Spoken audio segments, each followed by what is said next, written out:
This is Essie, the homeless woman, and I have been trying to make this video like several times. I'm having such a hard time with this video. I usually just hit record and start talking, but I'm feeling a lot of emotions right now, and I'm a little upset.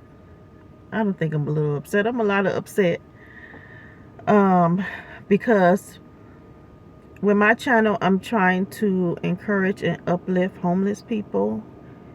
And I know people watch my channel that's not homeless, and trying to encourage and uplift black people, period.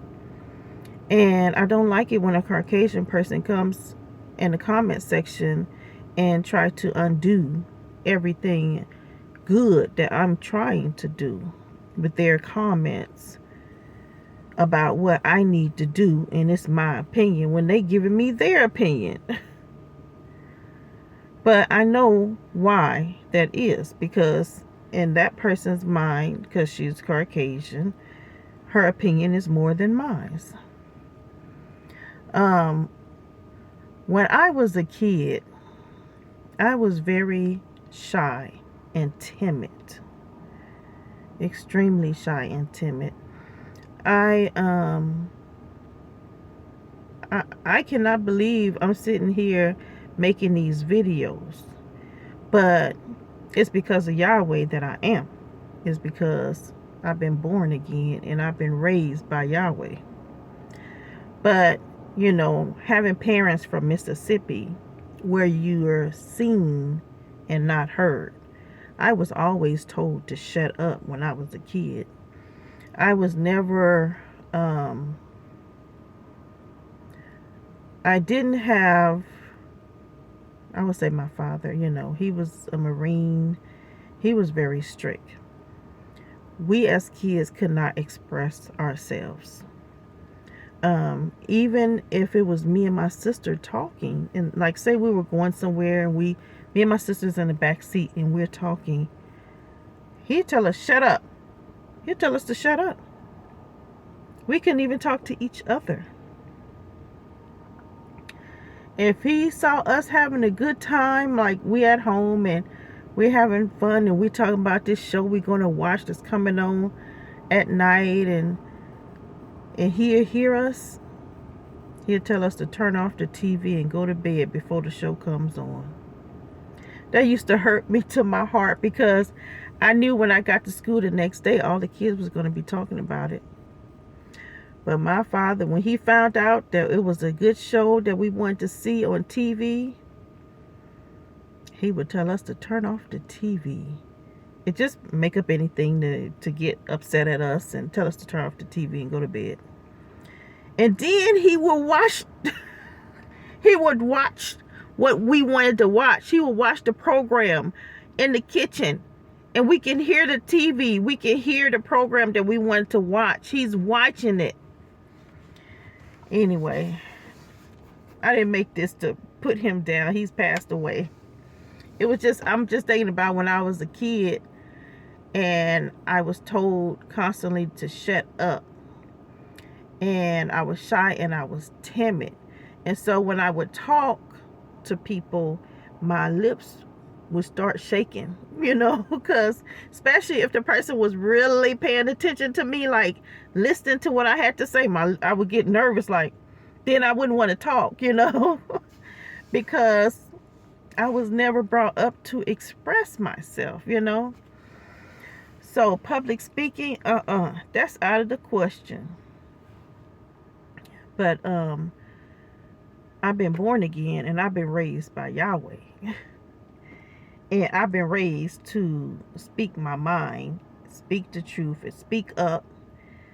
Yahweh had me to spend a lot of time with this lady that was in her 90s. She passed away at 100 years old. But I spent a lot of time with this lady. She's a black lady. And I watched her, and I learned from her. I took the good. I left the bad, and I took the good. And I learned from her. And being brought up where you kind of have this mindset that white people are more than you, or, you know, you have to somewhat fear them. So Yahweh raised me not to fear them, not to think of them more than me. And he did it by having me around that 90-some-year-old black woman. That woman taught me a lot. We would go places sometimes, like to different, like maybe like a banquet setting, you know how a banquet setting, they have the round tables. And so I would automatically, black people, I know you're going to know what I'm talking about. When you go somewhere and there's a lot of white people, you want to go like in the back, in the corner, to a table where there's no white people sitting at it. You want to go to where all the black people are. That's where you're going to go. Well, this woman, we were at this like program, and it was kind of like a banquet setting. And so I was about to go to a table like in the back where there was no white people sitting at it. She's like, and so she said, we're going right over here. And she went to a table full of white people. Sit down. And we sat right there at that table. And so she would do that all the time. When we go out, we go into the table where there's a bunch of white people, and we're going to sit down at that table. And one day I saw her. She was angry at a white man. We were at the senior center, and she passed him. She put her head up in the air, and she walked past him like he was gum under her shoe. I had never seen a black person treat white people like this. Not even my own parents. So when I say that Yahweh raised me again, I've been born again, and he raised me, not my parents. So now when I talk, my lip don't shake. I'm not timid and nervous anymore, because I've been raised by Yahweh a second time.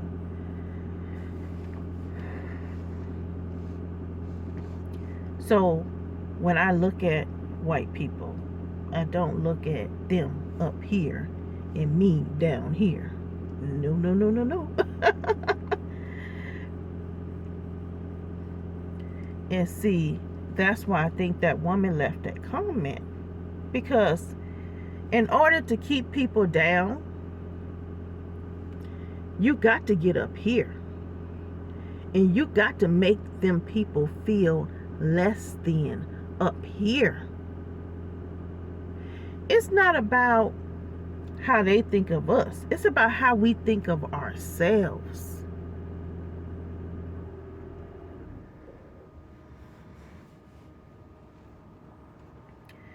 So I'm glad that I've been raised again.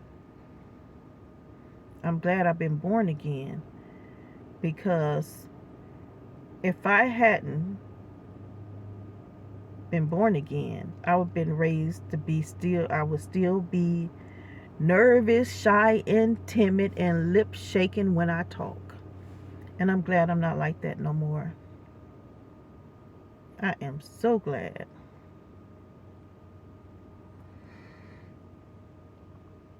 So, I know the channel is going to grow so big where I won't be able to delete these comments that try to keep us down up here. I don't need the white man to tell me something. I don't need the white man to teach me anything. I have the Holy Spirit, and the Holy Spirit teaches all things.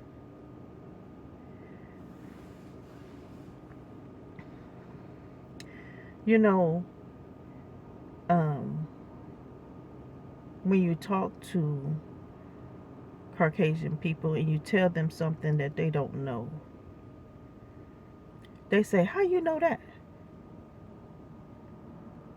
Like, I'm not supposed to know anything more than them. And if I do, they want to know, how do I know that? And I thought, well, I said, well, when Caucasian people tell me something that I don't know, I never say, how you know that? But I'm going to start. Because I want to know how they know that. But, you know, and then when you tell them how you know that, if the source is not what they approve of, then they would discredit it. So if your source is maybe from another black person,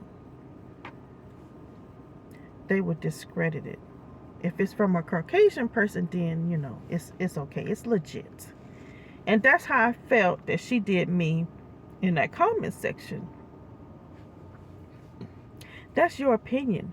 Read this book on how to persuade people. Well, I don't understand how she did not know that the person that wrote that book, that's his opinion.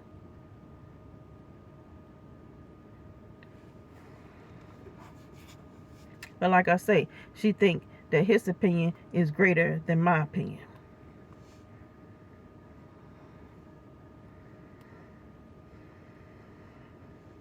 So I hope to uplift and encourage black people to not beg anyone for anything. Ain't nobody better than you. You're not down here and everybody else up here. No. In the eyes of Yahweh, that's not how it is. And Yahweh is the only one that counts. So I'm going to let you guys go. It's 2:25 a.m. Monday morning, and I got to go to sleep so I can wake up and go to work. I will talk to you guys in another video. Be blessed.